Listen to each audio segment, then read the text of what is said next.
The other day, my lovely spouse asked me, "What's a Bitcoin?" Now, she's not super techy, but she's bright. She's connected to the world. She is kind of aware of things that are going on. And so it seemed like a simple question, and one that was in my wheelhouse. I should be able to answer that. It's actually kind of tricky, though, to say just what a Bitcoin is. I mean, the easy answer is kind of the description for what it does, right? It's an alternative currency. It's a way of paying for things that it does not include cash or credit. So, I mean, that's the simple sort of way to say it. But the more complicated answer is that it is an implementation of blockchain. And so you both need to know what blockchain is to understand how Bitcoin works. And more importantly, if you understand how Bitcoin works, you have a better idea of how blockchain might affect other things. So that's a much more complicated way to describe it. And so I had to back out of that a little bit and say, what problem does Bitcoin solve? And for many people, the problem Bitcoin solves is, how do I buy weed online, right? That is that it's seen, and a lot of people early on saw it as a way of engaging in criminal enterprise. But that's not really what it's for. It solves a fairly significant problem in online exchange systems. Let me back out for a second. You may not have ever bought a house. As time goes on, fewer and fewer people can buy a house. But if you do, you're going to be faced with this point at which you have to fund your escrow with your down payment. Let's say traditionally 20% or so. For most people, that's going to be the most money they ever transfer from one place to another. And it's a little bit nerve-wracking, or at least it was for me. The first time I did this, and every other time, the second time I've done it, that's the 2 times I've done it, to buy a house. First of all, you probably have more money in your bank account than you've ever had during this short period of time because you've collected it all there from various sources. And then there comes the point where you're asked to wire it to the escrow company. And they're very careful about it. They want to make sure they're not just sending it to you. You then have to contact them, and you do this back and forth to make sure you're actually sending it to the account of the escrow company and not some other account. Then you go to your bank and you fill out electronically.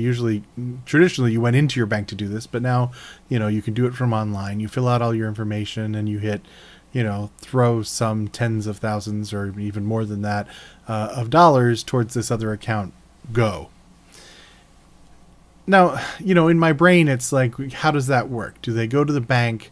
I know this isn't how it works, but I mean, when we think about these things, we think materially, right? So they go to the bank, they unload, say, $50,000 in fives, throw it in the back of a van, carry it over to the other bank and load it up and say, this is Halave's money. Obviously, they don't do that. I know they don't do that. But it's not really clear to me how this happens behind the scenes. I worked for a bank, and it's still not entirely clear to me how this happens behind the scenes. Basically, though, they take it out of my account electronically. They hit it automatically hits a button and says, I now have $50,000 less in my account. They send a note over to that bank that has to be very secure, obviously, that says, we've taken this money out of this guy's bank. You can now add it to your bank, and then even though we haven't exchanged money, we at least have a debt or relationship. And we now know that when we at some point wash out all our funds, we're going to have to add this $50,000 tab, put this on my $50,000 tab between these 2 banks. And I trust you because you're a bank and I'm a bank, and it all works out. What's the problem with that? Well, there's a number of problems with that. I mean, this is a ledger system. In other words, the bank goes down, it has a ledger for the whole bank, and then it has a ledger for my account where it says, in my account, debit $50,000, take it out, and then add it to the bank's $50,000, right? And then take the bank's $50,000 and debit it out of that and add it to the other bank's $50,000, and then they put it into a particular account. All along this line, there's the possibility of 2 things happening. If there's a power outage at the wrong time, this is called a concurrency problem. If there's a power outage at the wrong time, the money might have been taken out of my account and not added to another account. They may have hit delete on my account, but they hadn't gotten to the point where it added to the other account. And boom, $50,000 has disappeared into the ether forever. That's one problem. And for me, that would be a pretty serious problem. The other problem, which is more of a serious problem for the bank, is they add the $50,000 to the other bank before they take it out of mine, and suddenly you've created $50,000 out of the ether. This is also a problem.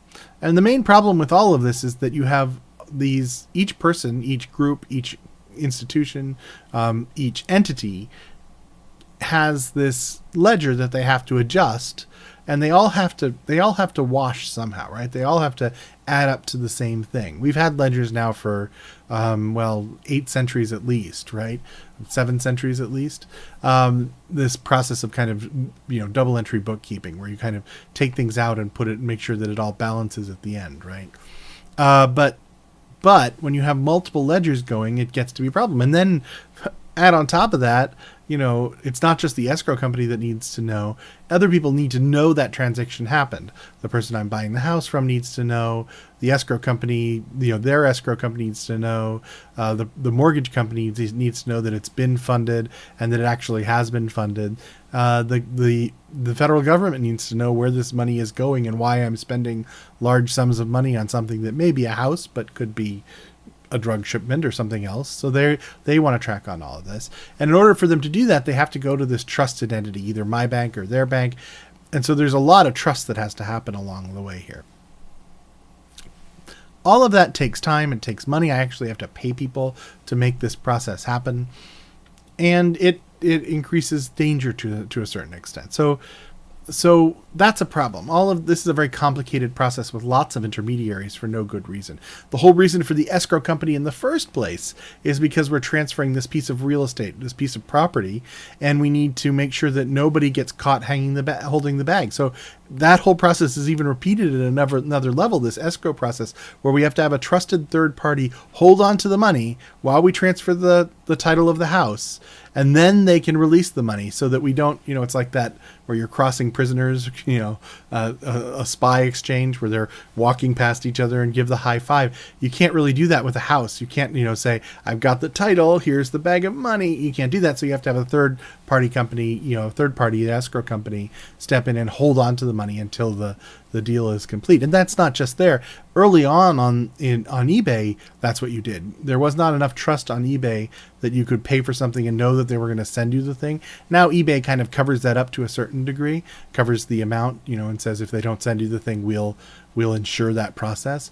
But early on, I bought a computer online, and I bought that on eBay through an escrow company. We each paid into an escrow. The person thought I was a little nuts, but lots of large dollar amount exchanges went through an escrow company, because why would you trust this person online? That becomes, for a house, all of this, all of these different steps make some sense. But what if I want to buy something, what if I want to buy a pin online for $1.50? Do we really have to go through that whole process? What if I've started producing these cool little pins that people can buy, and they're really hip, but I don't really want to go through the hassle of setting up a, credit card processing system. That's a lot easier now than it used to be. The only way I've done that personally for my company is to run it through PayPal. But now you can, your regular bank, if you have a merchant bank, if you have a commercial account, they'll give you that processing. It'll cost you a certain percentage of each of your sales. Why does it cost you? Well, I'm not quite sure why, but a lot of it is this making sure that the money actually goes from one place to another. A lot of it is that processing piece. Traditionally, when you did this online, you had to get, the commercial bank that would handle the process, and then you had to do the company that would actually do the connection so that you could do the charging. And if you were a brick and mortar store, you had to then often buy the equipment yourself to do the scanning of the cards. All of this crud just to buy a $1.50 pin, it's not going to happen. So that leaves me out of the business world. I have to then produce my pin with Cafe Press or something, with a existing company, and run it through Amazon, because that's the only way I can do it. I can't actually do it myself because there's all of these steps in the middle of it. All of this very, I don't want to say expensive, but all this processing takes time and money. And so that gets in the way. Bitcoin is a way of trying to tackle some of these issues. That issue of ending up on 2 ledgers at the same time. This is called the double spending issue, that you can't spend something and still have the money. This issue of micropayments to a certain degree. And also this question of trust, right? There was an issue when WikiLeaks tried to leak a whole bunch of data that the U.S. government didn't want them to. And how did they handle that? Well, they wanted to make sure WikiLeaks wasn't getting enough money to be able to keep their servers up. And so what they said was, well, we can't seize the money because they've got it hidden away. But what we can do is say Visa, MasterCard, American Express, you're not allowed to pay anything to WikiLeaks. So they managed to stop WikiLeaks from getting paid because there were a few centralized processors that made that happen. And so one of the problems here is, I can't start my own bank. I'd love to start my own bank, but I can't do that because it's the regulatory steps needed to get into that process and the money on hand needed to get into that process, let alone the technical requirements, stop people from starting their own banks. And so there's this big speed bump on getting into this exchange process. So what if you could get rid of that? What if you could decentralize that process? What if you could pay someone directly in the same way that you can pay with cash, but do it online without having to worry about all of these intermediary steps? How can we do that? And Bitcoin and blockchain that supports Bitcoin is a way of trying to decentralize that, trying to say we don't have to build it on trust because it's all about peer-to-peer. There's this consensus process that says, we've talked about peer-to-peer file serving.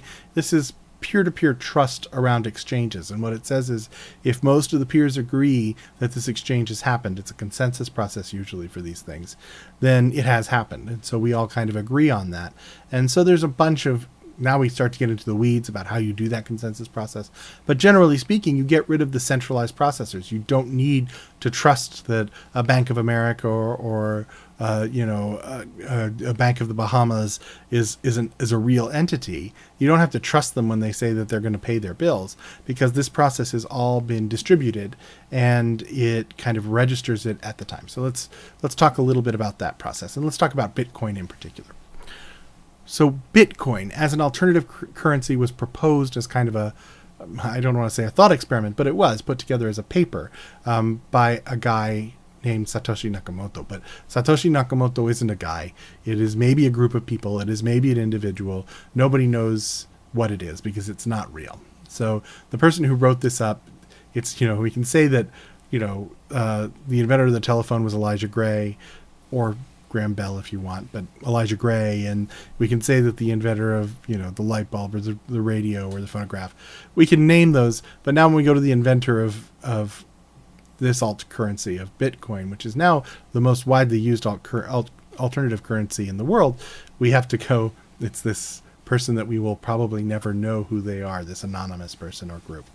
But he puts together this idea. He opens it up as a way of doing this. Someone says, okay, he or a group of people, if it is a group of people, and then some people who are also interested on the outside start to put together the software to make this happen. And it's open source software, so anyone can actually use it. They can download the software and do a Bitcoin exchange.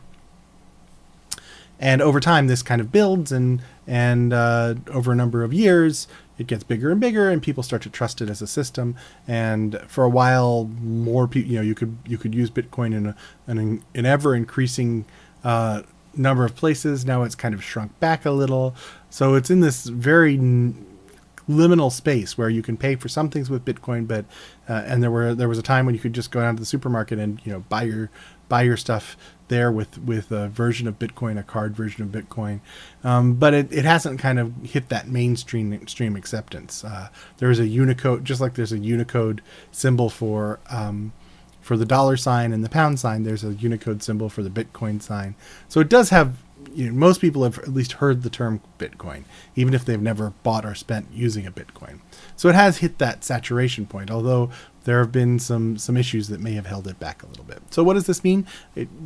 How does Bitcoin work? When you spend a Bitcoin, it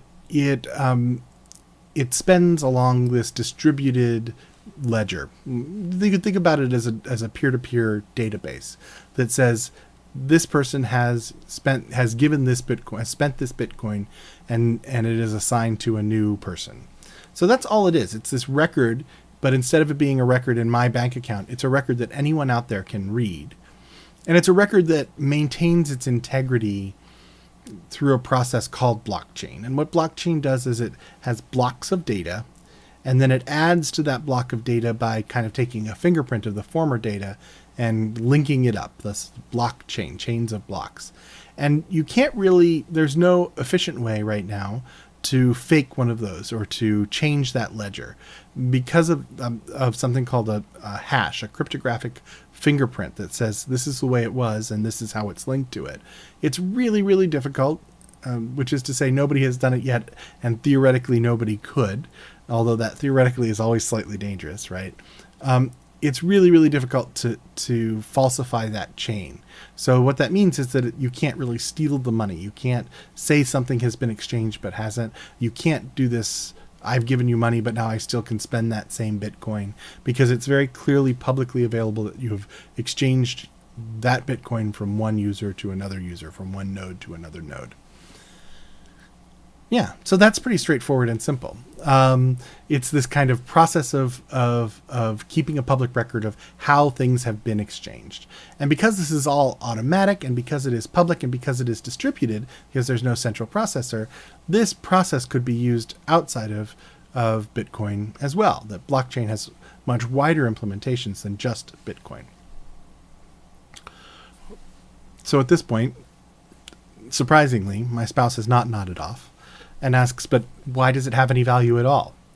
And this is much more of a metaphysical question, which is, why do we value a dollar bill at all? That's the obvious answer back. Money, when it started out, was gold, right, or a precious metal. So the coin itself was worth something, maybe inherently. That's a big question too. Why is gold worth something? Because it's scarce, but that's the only real reason. This gets into that question of exchange value versus use value. How is gold useful? Well, it's a good conductor. It's shiny and pretty, but that doesn't give it any inherent value. It's valuable because there's not a lot of it out there. That's kind of what makes it valuable. So these coins were valuable because they were made of this commodity that you couldn't get a lot of. So maybe that's it. But then over time, that got divorced from the actual thing. So the money that the paper that money is printed on isn't worth very much at all. So it's certainly not worth a Benjamin. Benjamin is not worth a Benjamin. You can't. I guess you can burn it and get a little heat off of it, but that's about all its use value is. Initially, what it meant is that I could take this $100 bill and go to the U.S. Reserve, at least in theory, although in practice you really couldn't. Go to the U.S. Reserve and say, I want the equivalent in gold. But we no longer have that gold standard. It's not tied to any precious metal at all. What it is the U.S. government stands behind the dollar bill and says that this is something that we have issued and that there are a certain number of these and that it hasn't been forged. And so it's real in that sense.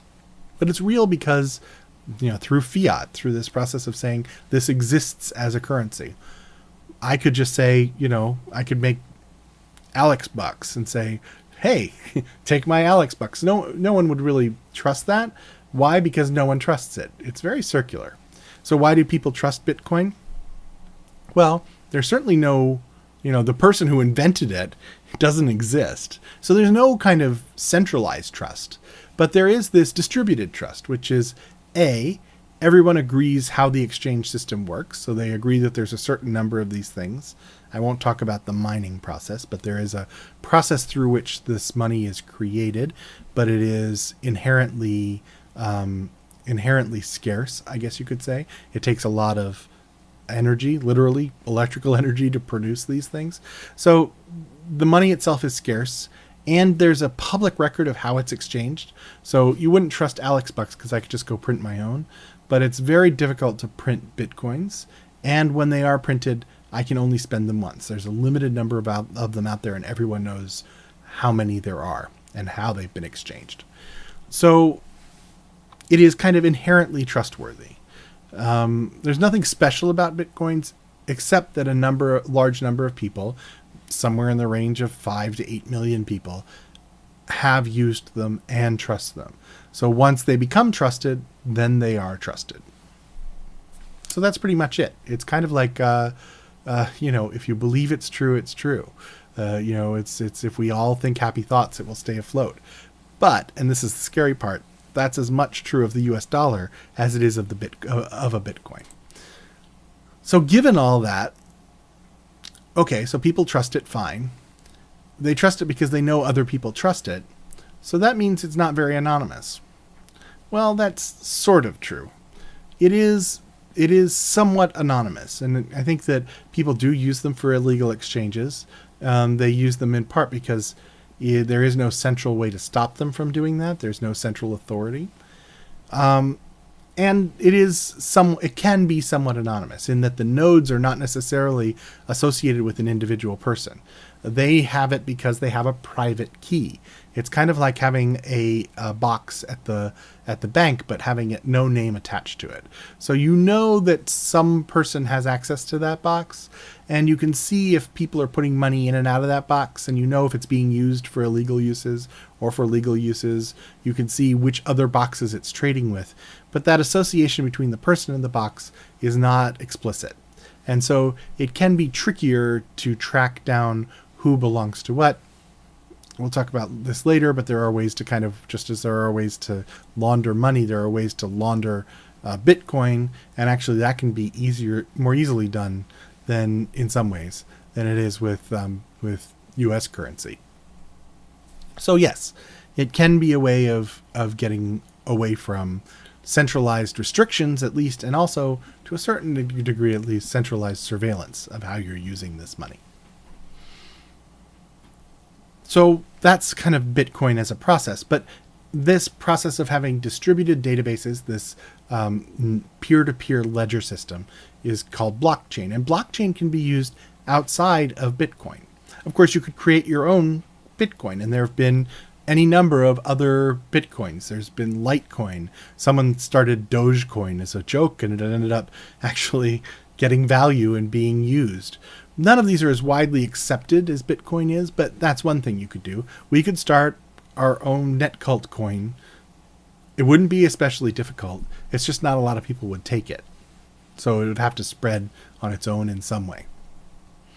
But the underlying process, this process of being able to have a centralized database of exchange, that piece, there's a lot of hype around it right now.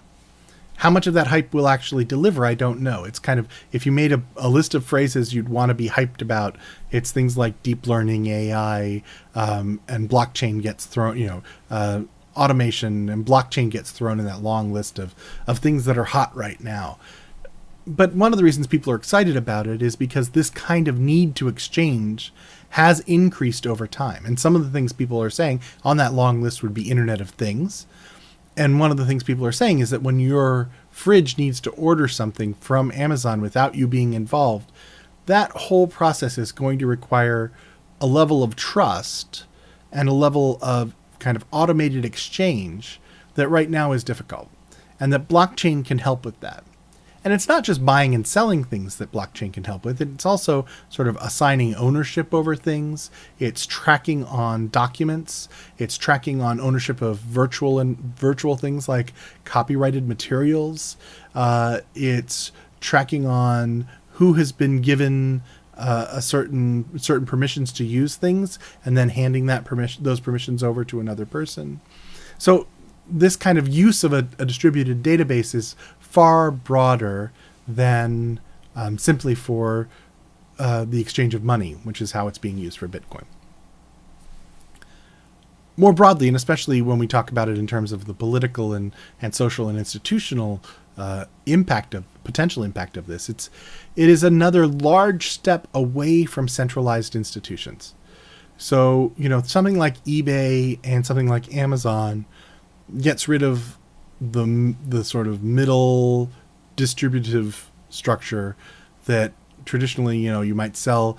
If you wanted to sell something, you'd provide it to a distributor. The distributor would sell it to retail establishments across the U.S. or across the world. So you had this layer. But right now, if I want to sell something to the world, I can actually go to Amazon and say, I want you to put this in your warehouse or your warehouses, and decide how it needs to get delivered places. So you've eliminated this whole institutional level by kind of networking the process. Yes, there's a big central player there, which is Amazon or any number of other very large exchange systems, but you've gotten rid of a lot of layers.